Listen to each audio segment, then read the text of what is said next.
Hey guys, Duke of TBC here. I'm just kind of doing a regular, I think this is a 1080 recording, 60 frames per second, I really hope. Because a 5 minutes was just not going to cut it on this. Plus I have a bit of a cough and congested. So I'm going to try and just get through this without coughing too much and being too annoying. Anyways, what I'm going to be talking about today is my top 10 pet peeves of a public gym. Public gym being things like Gold's Gym, Fitness First, Lifetime Fitness, things like that, where there is a ton of members.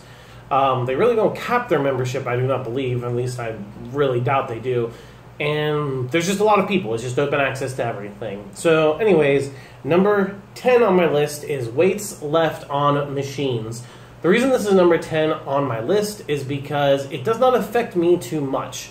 If somebody leaves some 45s on a machine, honestly, that doesn't affect me too much. I can pull a 45 off, or even keep it there, just add weight on. Does not affect me very much, but it does affect others. There are some people who cannot easily lift 45-pound plates, and honestly, it just comes up to respect. You should pull off your weights from the machine when you're done. Like I said, some people cannot safely lift 45-pound plates. And they shouldn't have to, and you know, it's just a respect thing. Number 9, and this is pertaining to the guys mostly, at least I would hope, is that in the men's, locker room and restroom, pee on the toilet seats. I don't understand this because, there's always urinals, not just stalls. So the only time that you should be using a stall to pee is if the urinal's already taken up, and even then, all you have to do is lift the toilet seat up, and you're good. There's no reason to leave it down because, you're afraid to touch it because of the germs, because after you pee at the gym, you should be going and washing your hand because you just peed and you're going to go handle equipment. So don't pee on the seats. If you do, clean that stuff up. Don't make somebody else clean up your pee. That's just messed up. Number 8 is going to be naked guys in the sauna / using benches and other stuff. And it's not for the reason you think. I really don't care if a guy is naked in, the locker room or the sauna or whatever. What bothers me is that when they sit down on stuff without putting a towel or their shorts or something else down first. There's no reason to be putting your bare butt on, on any of the equipment or in the sauna or anything like that. That's the problem I have. I don't care about naked dudes. I've been seeing them in sports, since I was in the 7th grade in the community showers. Couldn't give a crap less. I just don't want dudes sitting their bare butts down where people put their stuff, put their hands, put their equipment, there's just no reason for it. Put a towel down, wrap a towel, put your shorts down, do something. There's no call for that.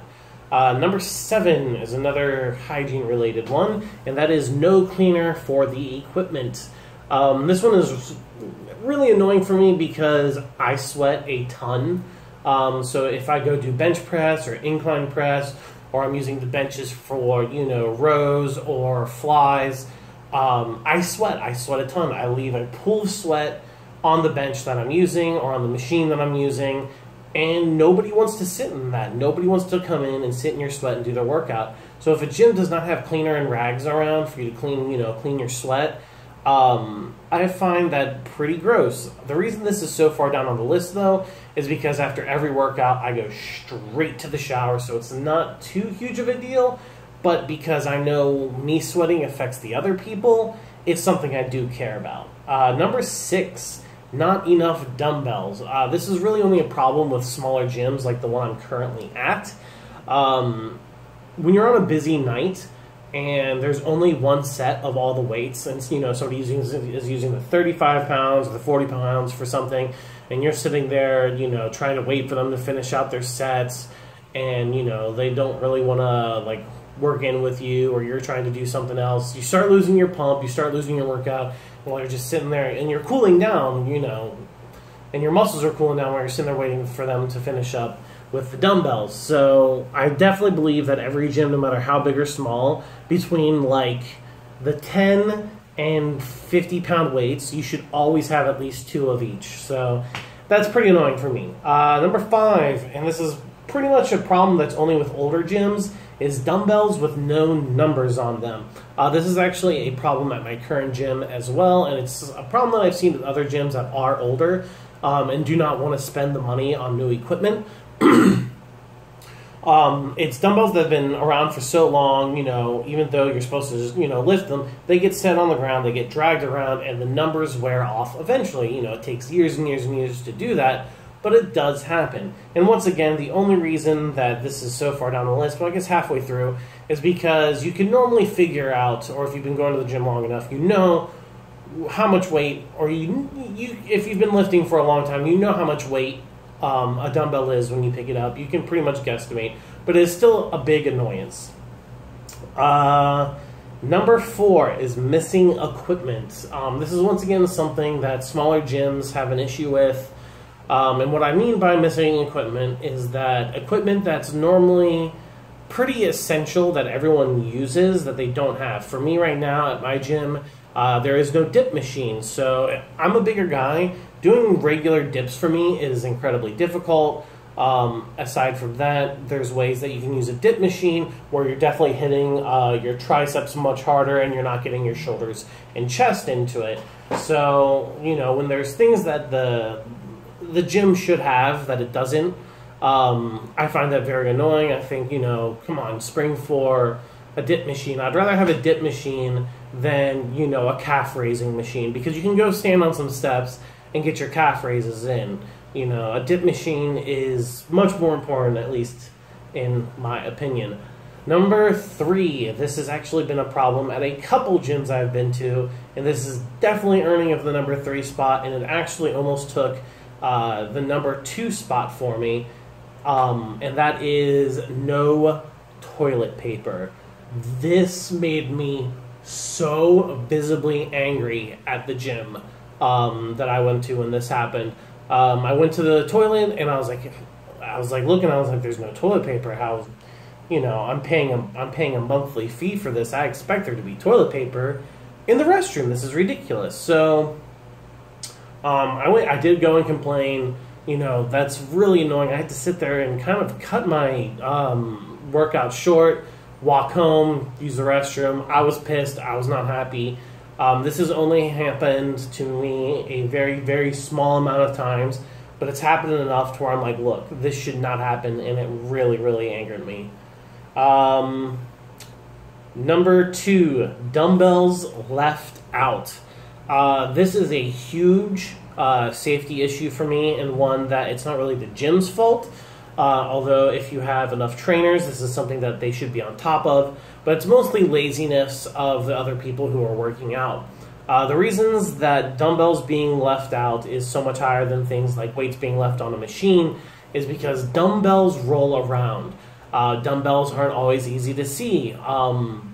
It's just a really big safety issue. If you're carrying equipment, if you're carrying like a barbell, or you're carrying an easy bar, or you're carrying something so you can go deadlift, the last thing you want is for a dumbbell to roll under your foot, or for you to walk into a dumbbell and trip over it. It is a huge safety issue. There is no excuse for it. If you use a dumbbell, put that shit back. And I never curse on my channel. I try not to, at least, but that is infuriating how often that happens at the current gym that I'm at. There's just dumbbells everywhere. It is absolutely infuriating. Anyways, my number 1 pet peeve, and surprisingly this is up there, but it is kind of a fundamental thing that if I owned a gym, I would not let this happen, and that is broken equipment. If something is broken, not only is it a safety issue, but it looks bad to the customer, and they talk about that kind of thing. Now, of course, things happen, things break. As long as you get them fixed or replaced in a timely manner, no problem. The thing that I'm talking about is, once again, the gym that I'm currently at, their sauna was down for over a month. Now, if you're sitting there talking to potential customers and you're having to tell them that, our facilities are broken, but we're going to have them up very soon, and that person a month and a half later is like, okay, are we finally getting the sauna? You're cheating that person out of what their membership is. Also, what is annoying is I have encountered countless broken ellipticals, things where the faceplates don't work, I've seen rowing machines where those don't work, so they don't calculate your distance, they don't calculate how many reps you've done. And of course, there's some things where I've found where in the machines, you know, the metal pins are broken, the handles for adjusting the equipment's broken. None of that is acceptable. If that stuff sits there for like a month, don't let it. You know, either repair it, get a new part, get a new piece of equipment, do something, because this looks awful to your customers, and your customers are your lifeblood to getting new customers, because they tell other people what they think of the gym, if it's worth going there, how the facility is. Broken equipment can be the death of you, because one, your ass could get a lawsuit for broken equipment, and two, it just looks bad. Anyway, those are my top 10 pet peeves at a public gym. I guess this could be at any gym, but what I've noticed is that, you know, the chain gyms kind of tend to be the most perpetrators of these, simply because they have so many people that go to them. If you want, let me know. Actually, I'd really appreciate it. Tell me know what your pet peeves at the gym are. Put them in the comments below. If you could, leave a like, comment, subscribe. It really, really helps me out, and I really appreciate it. And of course, I always try and answer them. So I hope you guys enjoyed the video. I'm going to see you guys in the next one.